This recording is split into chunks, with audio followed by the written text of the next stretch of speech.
Aquí están reconocidos también los trabajadores como partícipes necesarios y protagónicos, inclusive en la distribución de ganancias. En el Congreso, ¿qué se está discutiendo? Primera pregunta. La segunda, en el comienzo de orden del día, plantea lo siguiente: la diferencia entre nacionalización y estatización, porque no es lo mismo. Nacionalización es que nazi es un argentino que tomó parte de las acciones de YPF, entonces podemos decir se nacionalizó una parte de Repsol, porque ni siquiera es YPF, es Repsol. Claro. Entonces puede que operadoras locales tomen las acciones de Repsol y digo, se nacionalizó. Sí. Ahora, esa no es la discusión de fondo. No. ¿La discusión de fondo cuál es? No, la discusión de fondo va a ser de YPF una empresa pública. Le voy a dar la respuesta elemental. Si quiere, pongámosle un poquito de capital privado, pero el asunto es que hacemos, pues, lo que me queda la duda es si realmente el gobierno se va a quedar con la mitad de YPF, digo de este caso YPF sí, o no. Eso es lo que sí van a hacer la clásica estatización, que es lo mismo que hicieron con los fondos de pensión. Es decir, y lo mismo que hicieron con aerolíneas. Es decir, pasan a ser mano del Estado y luego a partir del Estado se convierten en especie de un regreso suave hacia la patria contratista. Porque si hacemos un poquito de historia, ¿quién destruyó YPF? YPF fue una empresa que paulatinamente fue entrando en déficit y en corrupción.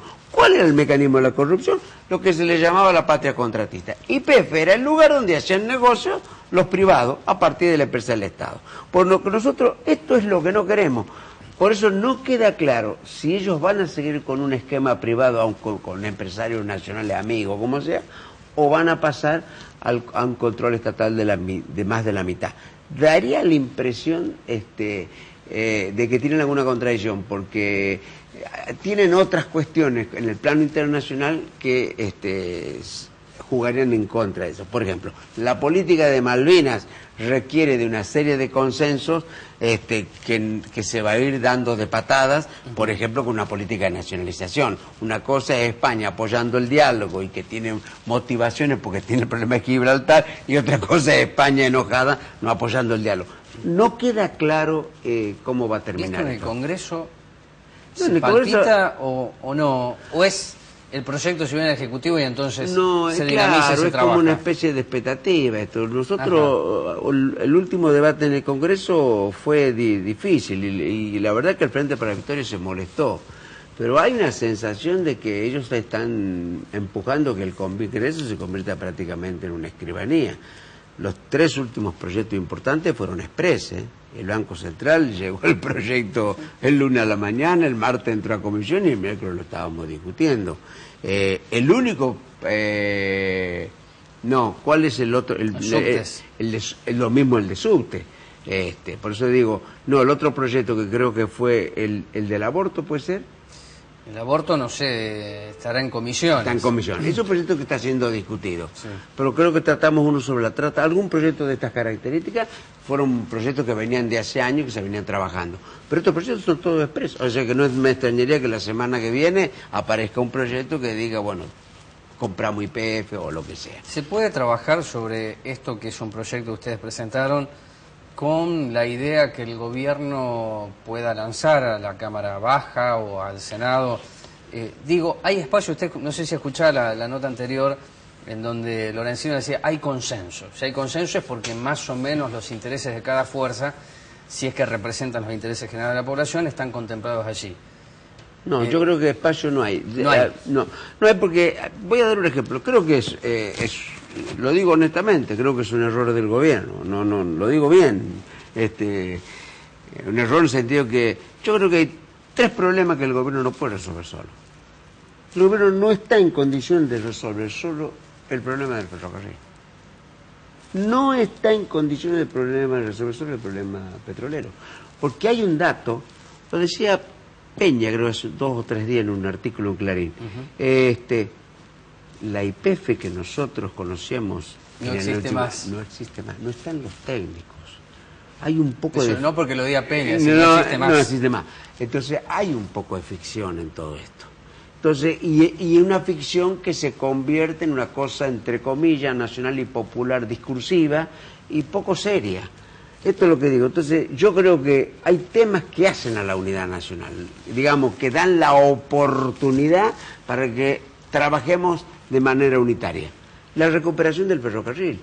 ¿Quién le pone el cascabel al gato al tema del TVA?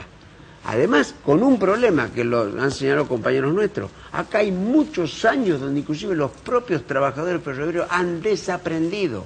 Han dejado de ser aquel trabajador que quería con cierta pasión el ferrocarril para convertirse en un trabajador privatizado, que es un trabajador que vende la fuerza de trabajo y punto, porque trabaja con un patrón privado. Ha pasado muchos años, entonces no es cierto que esto se resuelve de un día para otro. Esto va a llevar muchos años resolverlo. El gobierno hoy no se encuentra ni siquiera en capacidad para romper con TVA. No pueden romper, no le han podido dar el lujo de decir a la población, Sirigliano no más. Eso me hace acordar cuando todo el mundo le decía a Menem, Yabrán, y Menem nunca ni siquiera lo condenó. O sea, pues este Yabrán tanto poder tiene. Bueno, la verdad es que demostró que era un tipo que tenía poder con una serie de estructuras del Estado. Hoy también tenemos la misma situación. Entonces me parece que no es en todo caso, hay una oportunidad histórica para que alrededor de estos temas tengamos una política más colectiva. Bien, le hago la última pregunta, le agradezco mucho que se haya trasladado hasta aquí, hasta San Miguel. No, está bien. Si con el Frente para la Victoria no se puede dialogar, o en todo caso el Frente para la Victoria orgánicamente aprueba lo que el Ejecutivo manda, ¿con qué fuerza, Cardelli, hoy en el Congreso ustedes pueden charlar sobre yacimientos petrolíferos federales o sociedad del Estado? No, por ejemplo, trabajamos mucho, hay muchos sectores del radicalismo que tienen una buena actitud, gente del ARI también que tiene una buena actitud. Bueno, y el FAP, que aunque hayamos tenido algunos conflictos, nos une una cierta amistad, por lo menos hay temas en los cuales los compartimos mucho. Pero eso no alcanza todavía, eso realmente es muy minoría. Yo le voy a decir algo, yo tengo expectativa de que inclusive en el Frente para la Victoria hay gente que si se desalineara un poco y siguiera más sus convicciones, actuaría de manera diferente. Yo estoy seguro que ¿Tiene esperanza usted? Sí, le digo, yo estoy seguro que diputados como De Petri, por ejemplo, que deben querer la nacionalización de YPF realmente. La estatización. Y la estatización de YPF, estoy seguro que la deben querer. Lo que pasa es que ahí hay un tema donde va a ser parte de las contradicciones de todo este complejo problema que es el Frente para la Victoria, entre lo que es el justicialismo histórico, entre lo que es la cámpora, entre lo que es el movimiento obrero y toda la expresión del peronismo bonaerense. Bueno, todo eso es un problema complejo. Ahora, hay mucha gente, yo estoy convencido, muchos jóvenes inclusive, con expectativas en el kirchnerismo, que verían con buenos ojos que de estas políticas se hicieran políticas más nacionales. Pero no estoy tan seguro que lo quiera la presidenta o el gobierno, ¿no? Jorge Cardelli, diputado del Movimiento Proyecto Sur, gracias por estar aquí, ha sido un gusto charlar con usted. Bueno, muchísimas gracias a usted por invitarme, la verdad que es un gusto para mí. Muchas gracias.